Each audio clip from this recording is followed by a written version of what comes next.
Welcome to the fastest daf in town. Today, Masechtas Ketubot daf Yud Tes. We are going to begin on Yud Ches and Beis, about 6 lines on the bottom with the words Tanu Rabbanan. So our Mishnah told us this situation of Kim Shtaros, which then itself is a din d'Rabbanan, that the Eidim verify their signatures. So the Mishnah told us that if they would say, yes, this is my signature, and therefore they are the ones that are verifying that it's a good document, but then afterwards they clarify and say, Anusim hayinu, katanim hayinu, psuleidus hayinu, that we were unfit for whatever reason to be able to have signed this. We were not proper witnesses to sign. So the Mishnah said that they're actually believed in that situation because they're the ones that came to verify the shtar. So therefore, they're also going to be the ones to be able to say it's not a good shtar. Tanobanim. Now in this, unlike our Mishnah, which we just said, Rameir actually holds that they do not have the ability to passel the shtar. So even though they're the ones that said, yes, this is our signature, for that maybe they're believed, but not enough to be able to be believed to then to say, oh, by the way, we're also katanim. Which is our Mishnah. The Bishlam Rabbanan Kitamayu. It was how our Mishnah explained it. And how did our Mishnah explain it? Shapesha aser hu pesha hitter. So what was pesha aser? So Rashi says, Kivan de machmas nefashos ka'armi nensul lo mishavin nafshei rishayim. So in the situation where they said Anusam Hayinu, but it was because it was a life and death situation, and we were going to be killed if we didn't do it. So they're not Rishayim, so therefore they're just clarifying why they did it. So in that situation, they are believed. Okay, so and Rashi says Upsuli Edus de Ka'amri Hainu Time de La Beidusin Mishavi Nafshai Rishayim El de Amri Kroivim or Avadim Hayinu V'achshav Anu Mishachrorim. They weren't saying that they were bad people. They were saying that I was a slave, I was a katan, and that's the reason why it's not valid. You're not making yourself into a Russia that way. So all that makes sense. But why would Rabbi Meir say that they don't have ne'emanis? So there's a pesha aser or pesha hitter.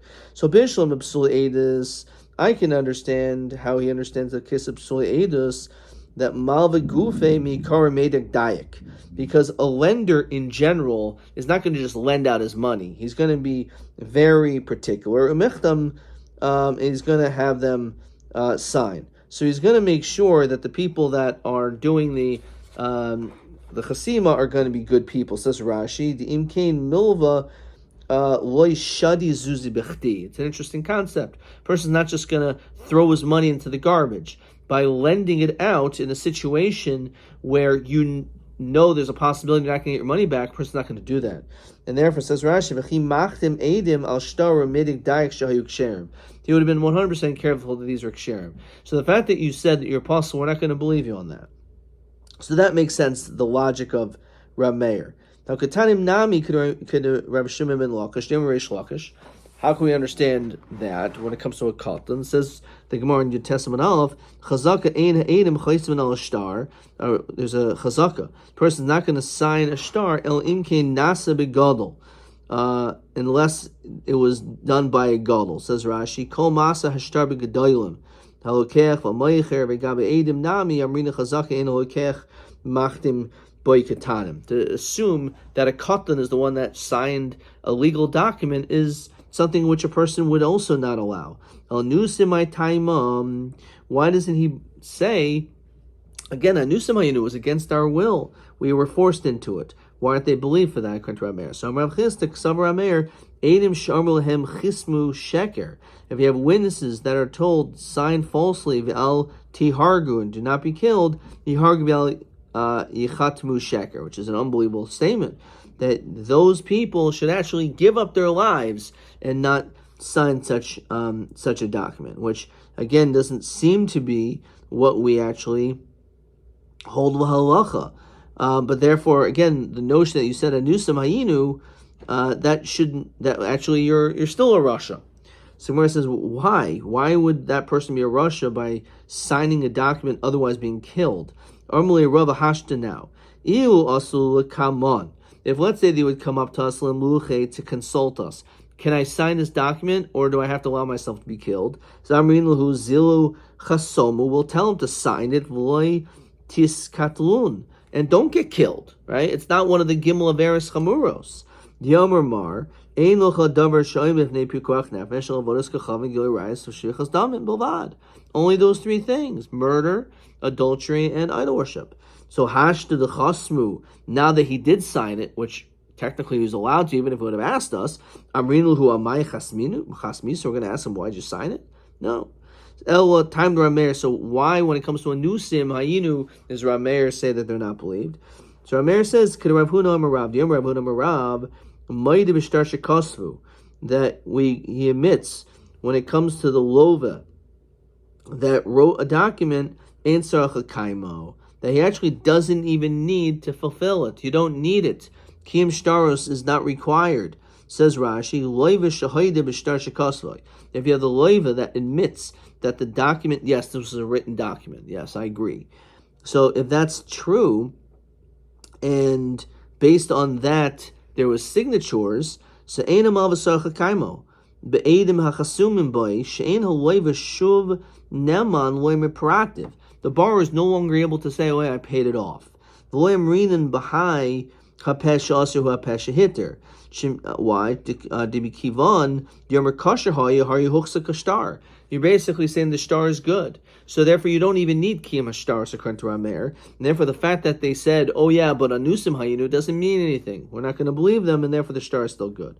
Gufa Amar Rav Huna Marav, Moed b'shtar shekosvu, the loiva admits that the star was written in fact, and in Tzachakam you don't need to do any form of verification. So Amalei Rav Nachman, Genuvi Lamalach. So it sounds like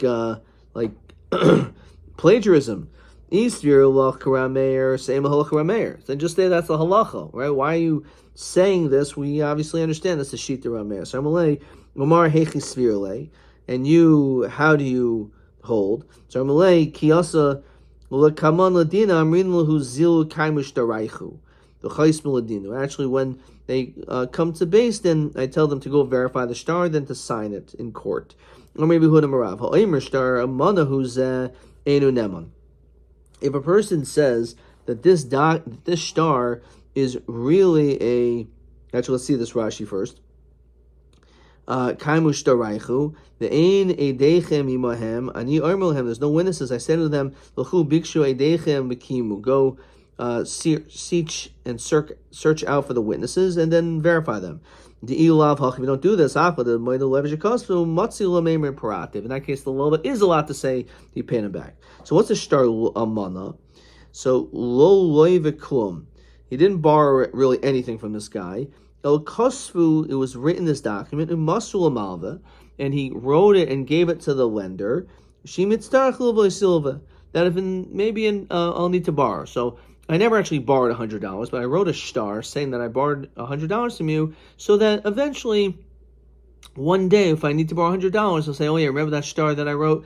That's it. Now, that star obviously is problematic, because the star is sheker. It's not representing the truth. It's representing a potential future lending. So, we're not going to believe that that's actually the case. So the Kamraman, who's the one who said this? If the borrower is the one who says it, oh, no, this is a star mana, therefore it's worthless, I don't have to pay back my $1 million loan.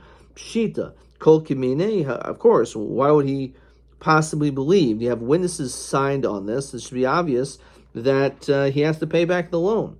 Velwa, who's the one who said this? The Kamra Malva, the lender said, you know what, this is a star mana. So Tavula Bracha, he should be considered a blessing, because he could have easily had brought that star into the courts and perhaps been able to collect money that really he never lent out. So the fact that he admits to that, he should be Neman. Why wouldn't he be believed? El de Kamri Eidim. You have witnesses that said this. Now, either cost of Yadam Yotzim Mimakam Acher, if it's written regarding that it was already verified elsewhere, so then Pshita, Dolo Mehimne. Of course they're not going to be believed, because it's already been verified previously that it's a valid document, so of course it's not Shtar Mana. Now, V'in Dain, Let's say their signatures were never verified before, and therefore, until the verification of these documents, who knows that these are correct signatures? So why wouldn't we believe the witnesses? The witnesses are saying these are my signatures. However, it's a shtar mana. It's like a peshas or pesheter. Siman beish. So Amar Rava l'olam dekarmu loiva. So there's a couple answers, 3 answers. Really, it was the borrower. So the question is, it's a davar pashut. If the borrower is the one who says it's a shtar mana, why would we believe him?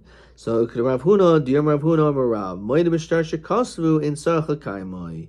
This has come to teach us the chiddush that when it comes to kiyum shtaros, it's not needed here, since the lova admitted to the authenticity of the shtar, and even though he says it was the shtar mana, but it doesn't make any difference. He's not going to be neman anymore. The fact that he said that it was written, so therefore no longer does it have to be verified, and therefore he cannot simply say it's a shtar mana.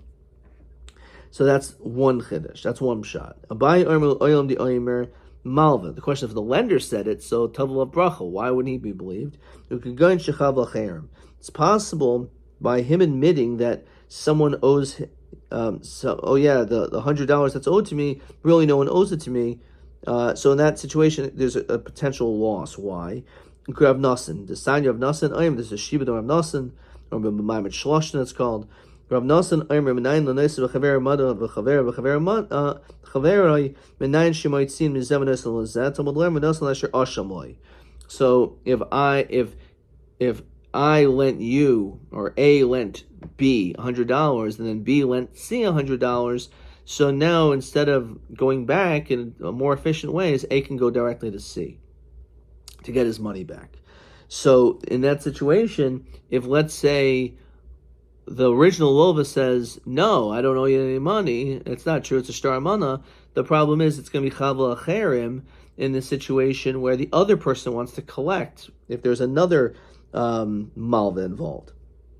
So therefore, even though we would say tavel of bracha for him, but he's causing problems for someone else. The third possible answer is Rav Ashi L'Olam Dikamri Edim. Really, the witnesses are saying it's the shtar mana, so why aren't they believed? So v'de'ein kosav yodam tachas yotzim emakam acher.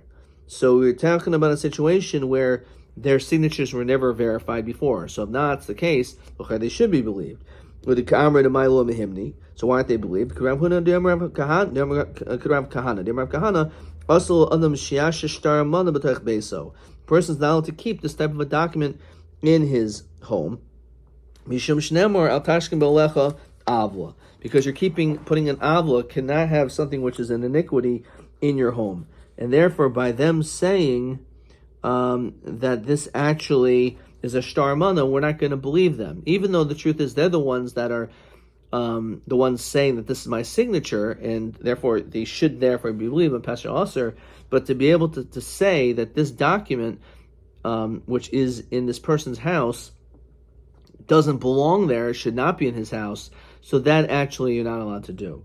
So if you're accusing someone of having something in their house which is detrimental or wrong, we're not going to believe it. We're not going to say, no, it's not possible a person's going to have such a terrible thing in their house. Okay, question 13. Omar Yehuda Marav. Haimishtar manu huzeh enu neman madua enu neman umad demoki lo b'toyin malve o be'edim. So he only wants us to answer the lova. We said he's not believed, even though the chiddush is that moed b'shtar shekasvi and tzarach l'kaimai. Now, according to for the malva is a situation called shibud Rav Nasan, and it's chavla acherim. For the edim, it's because they're not believed because they're harshia atzman the chasmi avla, that they're actually, the fact that they're signing it. Not only are they saying that this thing shouldn't be in someone's house, but they're also saying something bad about themselves. They're saying that they were part of this document, and therefore they're actually making themselves into someone who is wicked, and therefore for that much we're not going to believe them. As we continue to Yud Tes Amud Beis. V'yomer Rav Sheshes Bered Rav Idi. So he says the following: Shmal Mina, we can derive from here, mid Rav Kahana, that Eidim she'amru amana hayu devarenu. If we have witnesses that say that this document or we were part of a shtar mana, ein nemanim. My time kivan de avlu avlu chasmi, which is pretty much what we said before. Rav Yeshua ben Levi asul adam shiash shtar parua b'tach beso. For that matter, if you have a document in which was already, it says that you owe me $10,000, but the truth is you actually did pay me back already. So I'm not really supposed to hold that shtar anymore. It's called a shtar parua. If you hold that in your house, then it's aser. Mishum shnemer al tashkim b'lecha avlu. You can't have these things in your house, because again, what's going to end up happening is someone else, you may forget about it, and you may end up causing problems. B'marava mishmei derav amri im avin biyadcha. If there's a sin in your hand, harchi kehu. Distance yourself from it. Zeshtar mana ushtar pasim. This is referring to a shtar mana, which again we said that it's like an almana, it's a widow. It's not connected to any loan. There was never a loan. Or a shtar pasim. So it's a shtar claiming that this malve, so to speak, lender, has lots of money owed to him, even though it's not true. So it's a way of basically showing off, oh yeah, this guy's a multimillionaire. So I write to a person that he's owed so much money. And that again is deceptive. The Al-Tashkin Ba'alecha Avla Zeh Shtar Pura, again, it's a paid up loan. Mandi Amr Shtar Pura Koshkin Shtar Amana.